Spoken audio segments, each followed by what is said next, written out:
Last week's WLX Game of the Week features a pair of two undefeated 7A district opponents. The winner of that game, West Harrison. They returned home tonight sitting at 5-0.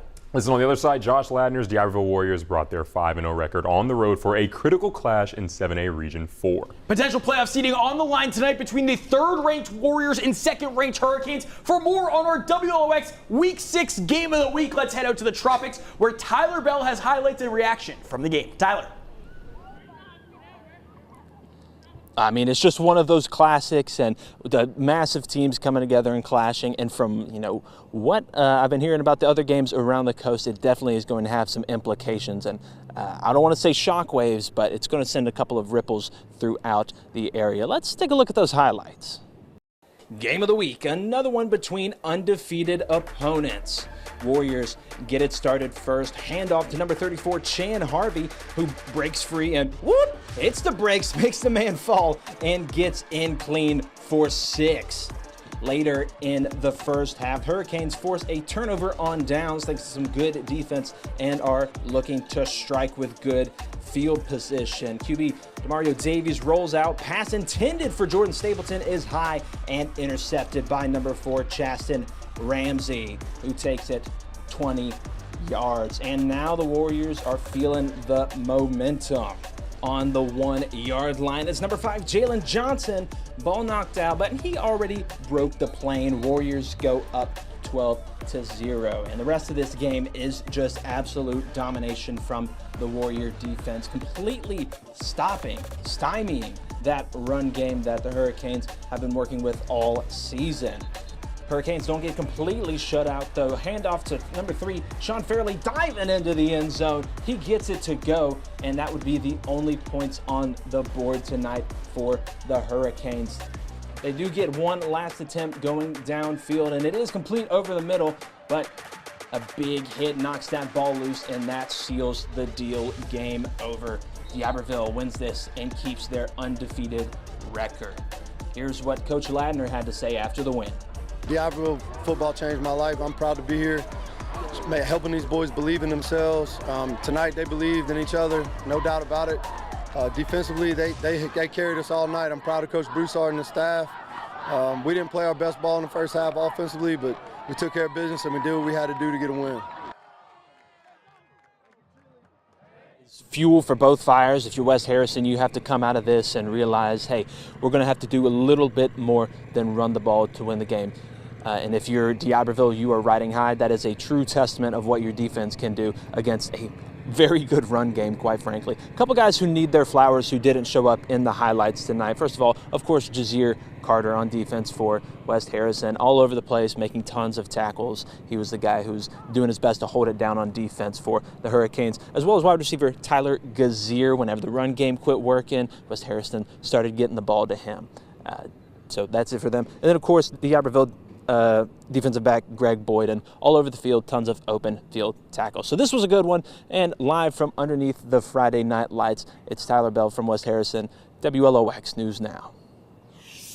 Lost Point seeking its first district win since 2023. The Tigers on the road battling Forest County Agricultural. We got Terrence Horn throwing it to Cleveland Thompson for the first down for the Aggies. And look at that, getting it, but listen, wouldn't get a touchdown. There's no touchdown for the Aggies on the first possession.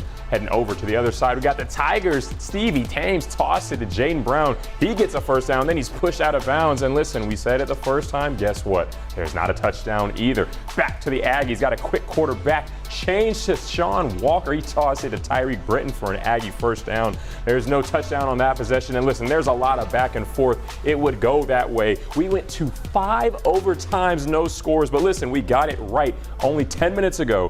5th overtime, it was Forest County winning 6-0 in 5 overtimes. Oh my goodness. That's miraculous there. Unbelievable game there. A top 10 matchup in Leakesville. Number 10 Greene County welcoming in 8th-ranked Pascal Sheehan. Pascal Sheehan taking the long hike up north, and the Greene County Wildcats, they're both sitting at 4-1. Their first drive for pass, Pierce Trevelyan drops back to pass. No one is open. He takes it himself, making everybody miss. He goes all the way to put the Pirates up 7-0.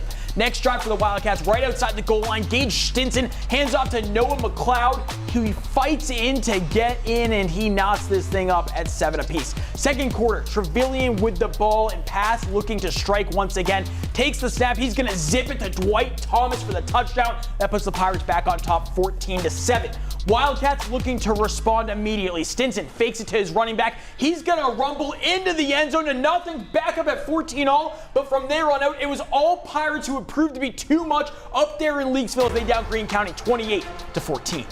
Now we got Resurrection opening 1A district play at Richton. The Eagles looking to get back in the win column for the first time since week 2. Gonna hit things to the first quarter where the action is. The Eagles attempt to drive it down the middle, but the Rebels are off to a similar start for most of the first. Look, it was going crazy over there, and then their luck changes just before in the end zone. The ball is back in the Rebels' possession, and that is a play. I mean, just look at that, breaking the plane. Listen, you can see the lady over there. She's going crazy. Momentum's going back and forth. Dalen Carter keeping momentum up with another touchdown as he's rushing his way in. Listen, the Eagles, they try their best to turn things around. They got 27 seconds left, but listen, it is not enough to resurrect this game, pun intended. Score is 16-7 at half, and Richton wins it 28-7.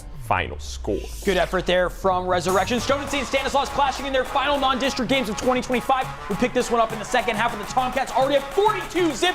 Second half, a little sloppy on both ends. Rockshaw's lob up a prayer on fourth down. That is picked off by Kenneth Boggs. He loses the ball, but recovered by another Stone defender. On the following drive, Stone tries to quick screen pass, and that is ripped out of the receiver's hands. Bennett Lemaire forces it out, and Brick Compretta picks up the loose ball. Heck of a football name there, Brick Compretta. Late in the fourth quarter, Landon McManson airs it out for Liam Hayes, and that's a connection there. He's chased down inside the red zone. 3 plays later, Braden McDaniel makes it into the end zone on the direct snap. Unfortunately, it's too little too late. Stone dominates this one 42-7.